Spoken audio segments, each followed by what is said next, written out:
Olá, mais uma vez aqui com você. Gratidão pela sua companhia. E se você ainda não me conhece, eu sou Fernanda, veterinária sistêmica, terapeuta holística e mentora das terapias de conexão com os animais. Então, eu dou foco para a relação energética entre os animais de estimação e os seus tutores.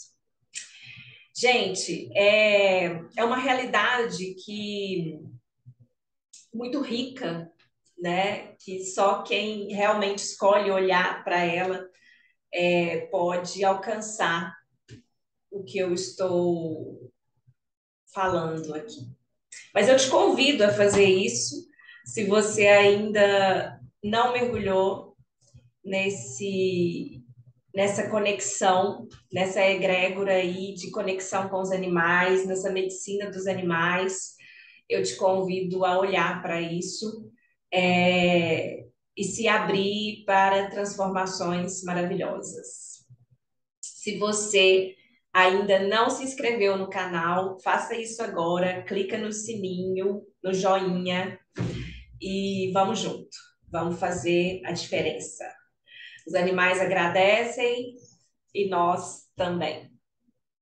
Bom, hoje eu vou falar um pouquinho sobre visão sistêmica dentro da nossa relação com os animais, né? Então, todo sistema, gente, é regido por leis, né? Existem os sistemas familiares, os sistemas de empresa, né? Tudo que existe ali uma dinâmica, né? Trocas, e precisa funcionar, né? É regido por uma energia, né? Que cuida daquele sistema. Então, quando o animal de estimação é colocado ali dentro de um sistema familiar humano, ele passa a fazer parte desse sistema. Mas é muito importante que nós, humanos, tenhamos consciência, né, do lugar desse animal dentro da família, né? E ele precisa ocupar o lugar de animal, né? E não substituindo humanos, né? Substituindo o lugar do marido, do filho, do pai, da mãe, não. Ele tem o lugar dele, como cachorro, como passarinho, como gato, né? Então é importante que nós olhamos, né, para esse animal como ele é, né? E isso basta, gente. Isso é o suficiente, porque o cachorro quer ser cachorro, né? Essa complexidade que tem de negar a própria natureza e querer mudar e querer inventar muita moda é do ser humano, tá? O animal não humano, ele não tem isso. Ele nasce cachorro, ele quer ser cachorro, né? A única espécie, a única criatura desse planeta que fica sem saber quem é e o que fazer somos nós, né? Mas um pé de manga sabe que tem que dar manga, e um pé de coco sabe que tem que dar coco, e uma girafa sabe o que que ela tem que fazer para ser girafa, um leão sabe o que que ele tem que fazer para ser leão, e nós, seres humanos, temos aí os nossos conflitos, as nossas questões, né? Por a gente ter esse ego muito, né? É, expandido aí, muitos pensamentos, muitos fatores que nos influenciam, né? Então, existem muitas crenças, muitas questões aí que a gente acaba projetando nos nossos animais, muitas vezes questões inconscientes, né? Que são aquelas que a gente não sabe. Que a gente está vibrando, que a gente acredita, né?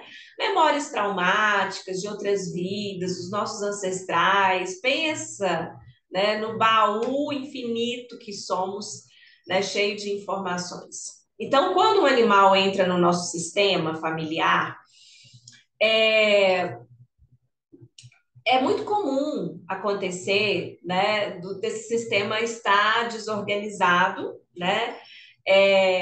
Eu nem acredito num sistema que possa estar completamente organizado, né? Eu não acho que isso é possível, porque nós estamos aqui nessa dinâmica, essa dinâmica de evolução, né? Então, todo o sistema familiar já é constituído, né, por pessoas, né, por criaturas que vão estar se estimulando para que haja ali um crescimento, um processo evolutivo, né?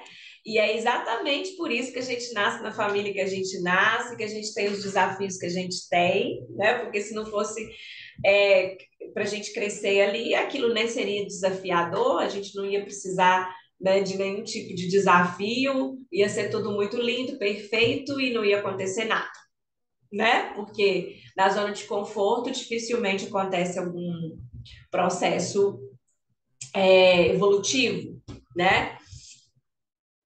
Às vezes a gente precisa de uns choques para a gente poder sair do lugar, para a gente poder se reinventar, né? Se reestruturar. Então, a nossa natureza é isso, esse planeta nos oferece isso, e talvez seja por isso que nós estamos aqui. Bom, voltamos ao sistema familiar, que tem as suas desordens, que é uma dinâmica natural. O animal, muitas vezes, ele entra, né, e ele já vai identificando aquele buraco ali, aquele lugarzinho que está faltando uma peça, né? Aquele lugar que precisa ser olhado, que eu chamo também de ponto cego, né? Que é aquelas brechinhas dentro do sistema que estão ocultas, que estão ali camufladas, né? Que às vezes já vêm de histórias antigas mesmo, dos nossos ancestrais, de acordo com a realidade que eles viveram, e a gente precisa lembrar disso também, né? Então, nossa bisavó viveu uma realidade completamente diferente da nossa. Então, aconteceram coisas que muitas vezes foi criando ali um caminho, né? Foi tomando um rumo que criou um monte de emaranhados mesmo. Né? Então, mulheres que eram abusadas, né? Mulheres que sofriam violência, abortos, estupro, aconteciam segredos, né? Muitos segredos, porque muitas coisas não podiam ser ditas, né? Pelos nossos ancestrais. Então, existem muitos segredos que não são passados, né? De geração para geração, no sentido de uma forma consciente, como história mesmo, né? Mas aquilo existe, porque está registrado energeticamente. O sistema, ele não perde nada. Nada é perdido, nada é excluído, ninguém pode ficar excluído, todo mundo tem que pertencer.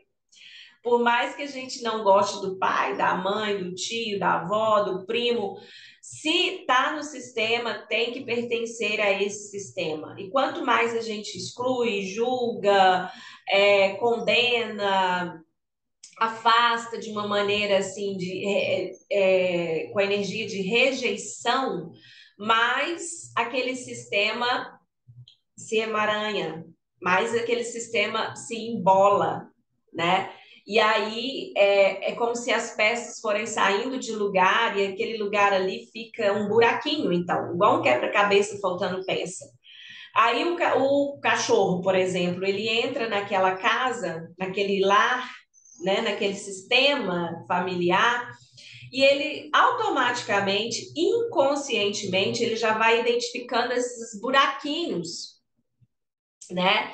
E como eu sempre falo, os animais não erram de endereço, porque eles já vêm por ressonância com uma história semelhante a aquela pessoa ali, aquela família ali. Ele já vem de um sistema que tem coisas em comum para serem cuidadas e tratadas, e talvez esse animal também tenha habilidades, né, para fazer parte daquele processo de crescimento dentro daquele sistema.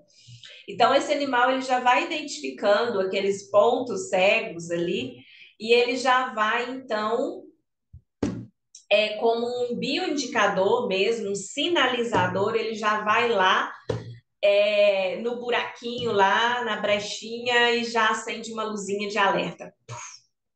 Opa, aqui está faltando peça. Opa, olhem aqui, olhem, né? Aí ele está ali vibrando, né? A princípio, né, muitas vezes o animal ele vai tentando sinalizar de uma maneira mais sutil, mais amena, mas aí na hora que ele vê que não está dando resultado e que o negócio está crescendo e que o negócio está tomando proporções que pode de fato afetar a vida do seu tutor, daquela família que ele tanto ama e tem gratidão e veio já com uma missão, o que ele faz muitas vezes? Ele entra no mecanismo da doença, né? Ele vai sinalizando ali de forma a somatizar aquele conflito. Então, muitas doenças, para não dizer todas, né? Tem a parte do animal, gente, mas está relacionada com as nossas questões, né? E as nossas questões estão diretamente relacionadas com o nosso sistema familiar, né? Então, ela é um game, né? É um jogo. E a gente precisa começar a entender como funciona esse jogo, né? Da nossa relação com a nossa família, da nossa relação com a gente mesmo, da nossa relação com a vida, porque tudo é regido por leis. E a partir do momento que a gente conhece essas leis, a gente vai tendo clareza de como tudo funciona. E não quer dizer que a nossa vida vai ser perfeita, e não quer dizer que a gente vai conseguir agir, né? Sempre 100%, de forma equilibrada, estruturada, amadurecida. Não, a gente está aprendendo. Mas quando a gente tem consciência, é como se a gente já tivesse uma bússola, né? É como se a gente tivesse um GPS mesmo, porque a gente sabe que a gente precisa ir naquela direção ali para a gente conseguir começar a organizar o que precisa ser organizado, certo? Então, por isso é importante a gente cuidar dos nossos animais de acordo com a espécie que eles são, né? Por isso que é importante a gente tomar conhecimento das leis sistêmicas universais para que a gente comece, então, a organizar a nossa casa interna. Porque a partir do momento que você se organiza, a partir do momento que você cuida de você, da sua energia, do seu processo evolutivo, que você está ali presente no que está acontecendo com você, você cria um campo energético de informação de que você está fazendo a sua parte, né? Que você está ok, olhando para você, olhando para o seu sistema e fazendo o que você pode com o recurso que você tem, né? Dentro do que é possível para você, considerando a sua condição humana, considerando toda essa complexidade que é ser um humano, né? A nossa experiência espiritual na matéria como ser humano é algo complexo, gente, né? E os animais, eles têm uma capacidade, os animais não humanos, né? Porque nós também somos, mas eles têm uma capacidade de simplificar as coisas, né? De mostrar ali de uma maneira mais simples e a gente pode aprender muito isso com eles, porque nós temos a tendência de dramatizar, né? De criar uma complexidade ali, um drama, uma confusão que às vezes é desnecessária.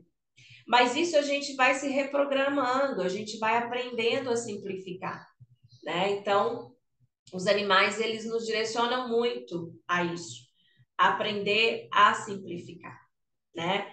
Então, a gente pode sim achar soluções, caminhos de forma simplificada para que tudo aconteça mais leve, né? E a gente precisa ter paciência, porque às vezes leva tempo. Eu falo que esse processo de autoconhecimento, de curas, de cuidado com o nosso sistema familiar, né, com essas curas que precisam acontecer, vinculadas com os nossos ancestrais, para que a gente possa ir para a vida, para que a gente possa abrir caminho para os que vão vir. Isso tudo, gente, é um processo muitas vezes lento, que exige muita paciência, né? Muita determinação, muito foco, muitos processos de cura para que a gente vá abrindo caminho mesmo para as coisas acontecerem de uma forma mais harmônica. E os animais estão nessa com a gente. Eles não são vítimas, eles não são coitadinhos, né? Tudo bem que a partir do momento que a gente domestica um animal, a gente também está se colocando ali como um tutor desse animal, um responsável desse animal, né? Então a gente às vezes limita esse animal e coloca ele dentro de uma realidade que é a nossa realidade, e por isso a gente precisa lembrar que a gente tem uma responsabilidade ainda maior sobre aquele ser, porque a gente colocou ele dentro da nossa realidade, muitas vezes limitado para o que ele poderia fazer se ele vivesse, né, livre dentro dos seus instintos. E a gente interferiu em muita coisa, e aí cabe um outro vídeo, né, como nós interferimos aí nas raças, né, nas espécies, como a gente foi modificando coisas que demanda, né, muito mais do nosso cuidado humano sobre os animais. Então, tudo isso é algo para a gente ter consciência e a gente fazer a nossa parte de uma maneira amorosa, com maturidade e procurar, né, as soluções sem achar que nós somos o dono do mundo, o dono da verdade, que a gente pode controlar tudo, que a gente pode achar que a gente tem que achar, né, a cura para tudo, para todos. Não é assim que funciona, né? Então a gente está caminhando e a gente está aprendendo, e o meu convite é para a gente continuar se abrindo para esse estudo, né, que é a nossa relação com os animais, e a gente tem muito que aprender com eles. Eles chegaram antes de nós. Beijo para vocês e até a próxima.